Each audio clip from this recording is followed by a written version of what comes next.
नहीं है ना उम्मीद इकबाल अपनी किश्त वीरां से। नहीं है ना उम्मीद इकबाल अपनी किश्त वीरां से। ज़रा नम हो तो ये मिट्टी बड़ी जरखेज़ है साकी। नाज़रान इस्लाम अस्सलाम वालेकुम व रहमतुल्लाहि व बरकातहू। ZTF न्यूज़ के साथ तारक मीर आपकी खिदमत में हाज़िर है। नाज़रीन, आज एक न्यूज़ सुनी, एक वीडियो देखी जिसे देखकर बड़ी खुशी हुई। और वो वीडियो आज़ाद कश्मीर के चीफ जस्टिस जनाब राजा सदाकत साहब की थी, जिन्होंने एक मुकाम पर खिताब करते हुए बताया, उन्होंने हमारी कौम के, हमारे लीडरों के, हमारे सरबराहान के, हमारे कानून बनाने वालों के दो चेहरे जो हैं उनको बेनकाब किया। उन्होंने बताया कि हमारे दो किस्म के चेहरे हैं। एक तरफ हम अंग्रेज़ी जो पढ़ाने वाला टीचर है उसको हम ग्रेड 11 देते हैं, और जो कुरान पढ़ाने वाला है, जो रब्बे कायनात की किताब ला रईब पढ़ाने वाला उस्ताद है, वो कुरान जिसके बारे में हुज़ूर नबी अकरम सल्लल्लाहु अलैहि वसल्लम ने इरशाद फरमाया, खैरुकुम मन तअल्लमल कुरान व अल्लमा, कि तुम में से बेहतर वो है जो कुरान करीम पढ़े और पढ़ाए। जो कुरान करीम पढ़ता है और पढ़ाता है उसे पढ़ाने वाले को ग्रेड 1 दिया जाता है, और जो साइंस और दीगर सब्जेक्ट पढ़ाता है उसे ग्रेड 11 दिया जाता है। हम ये नहीं कहते कि उनको ना दिया जाए, साइंस पढ़ाई जाए, इंग्लिश पढ़ाई जाए, मैथमेटिक्स पढ़ाया जाए, फिजिक्स पढ़ाई जाए, बायो पढ़ाई जाए। हम ये ज़रूर कहते हैं कि कम से कम जब आप किसी मकाम पर टीचर लगा रहे हैं तो वहाँ पर आपको सोचना चाहिए कि अगर बाकी टीचर्स को आप ये ग्रेड दे रहे हैं तो वो शख्स जो उस किताब को पढ़ा रहा है जिसमें कोई डाउट नहीं है, ज़ालिकल किताबुल्ला रैब फी। बाकी आप साइंस पढ़ाने वाले जो हैं वो हज़ार किस्म के डाउट्स जो उनके पहले वालों ने लिखे, बाद वालों ने कहा वो गलत थ्योरी थी, हम इसको चेंज करेंगे, डार्विन की थ्योरी थी, बिग बैंग थ्योरी थी, कितनी थ्योरीज आई, और बहुत सी पर लोगों ने कहा जी ये गलत है, अब जो हम लाएंगे ये ठीक है।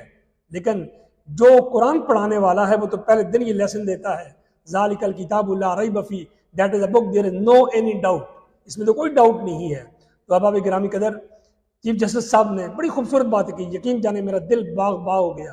तो देखने में ना किसी मदरसे के तालिब इल्म लग रहे हैं और ना ही किसी और इस तरह की सूरत हाल लग रहे हैं, लेकिन उनका जो सोच है, जो फिक्र है, वो इंतहाई आला सोच और फिक्र है। मैं दिली तौर पर उनको मुबारकबाद पेश करता हूँ कि अल्लाह करीम ने अगर ऐसा chief justice high court Azad Kashmir को अता फरमाया तो ये चीफ जस्टिस साहब की खुशकिस्मती नहीं, ये हमारी अदालत की खुशकिस्मती है। इस सोच और फिक्र रखने वाला बंदा अगर उस सीट के ऊपर बैठा हुआ है। बड़ी खूबसूरत उन्होंने बात की। एक तरफ जज साहिबान हैं जिनके पास सिर्फ वकालत की डिग्री है, और एक तरफ वो काजी साहिबान हैं जिन्होंने 10 साल तक दीन मुस्तफ़ी सल्लल्लाहु अलैहि वसल्लम पढ़ा, जिन्होंने इस्लामिक लॉ पढ़ा, जिन्होंने बेशुमार कुतुब पढ़ी, जिन्होंने फ़िक़्ह, उसूल फ़िक़्ह और ना जाने क्या क्या उन्होंने पढ़ा।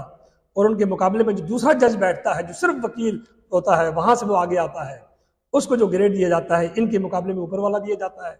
और बाकी जो फैसिलिटीज़ दी जाती है, जो इस्लाम पढ़ा हुआ है उसको हमने ये तहैया किया हुआ है कि हमने उसको नीचे रखना है, उसको हमने ऊपर नहीं जाने देना।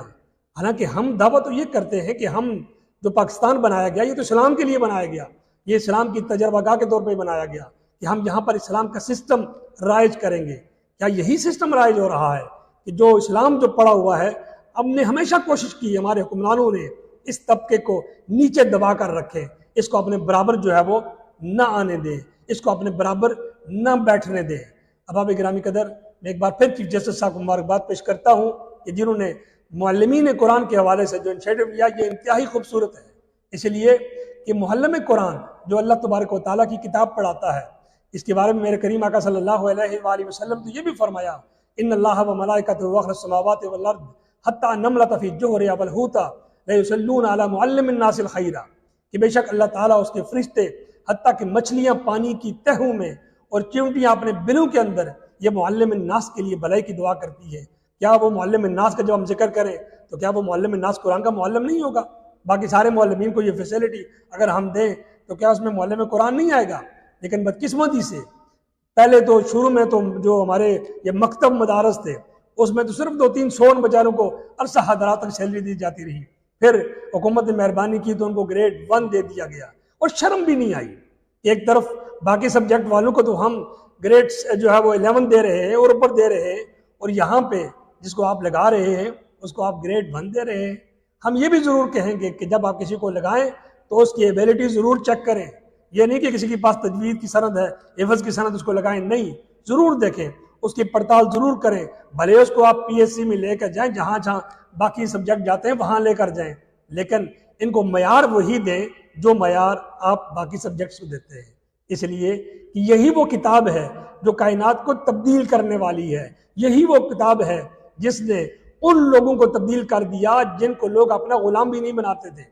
कोई बड़ी बड़ी एम्पायर्स थी उस वक्त इस्लाम के, अरब के आसपास, कोई इनको अपना गुलाम बनाना पसंद नहीं करता था। लेकिन जब इन्होंने कुरान करीम को पकड़ा, जब कुरान करीम को समझा, कुरान करीम पे अमल किया, तो पूरी कायनात में जिधर ये जाते थे लोग इनके लिए अपनी आंखें फरशराह करते थे। इसलिए अबाब गिरामी कदर, इसलिए नाजरीन, हम तो यही कहेंगे कि जो फैसला जज साहब ने किया, हमको मुबारकबाद पेश करते हैं और बाकी लोगों से भी गुजारिश करते हैं जो असहाब इक़्तिदार हैं, जो बड़ी बड़ी मसंदों पर बैठे हुए हैं, उनको सोचना चाहिए कल क़यामत के दिन जब रब्बे कायनात की बारगाह में वो हाजिर होंगे, जब हुज़ूर नबी अकरम सल्लल्लाहु अलैहि वसल्लम के सामने पेश होंगे, तो किस मुंह से पेश होंगे।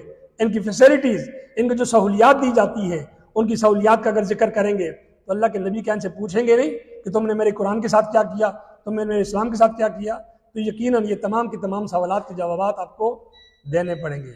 इसलिए अहबाब गिरामी कदर, हम एक बार फिर चीफ जस्टिस साहब को मुबारकबाद पेश करते हैं जिन्होंने ये इंतहाई खूबसूरत फैसला किया कि मौलमीन कुरान को वही स्टेटस दिया जो बाकी टीचर्स को दिया जाता है। अगर हमारा ये मैसेज पसंद आए तो ज़रूर शेयर कीजिएगा ताकि दीगर लोगों तक भी कुरान की अहमियत जो है वो पहुँचे। अस्सलामु अलैकुम वरहमतुल्लाह।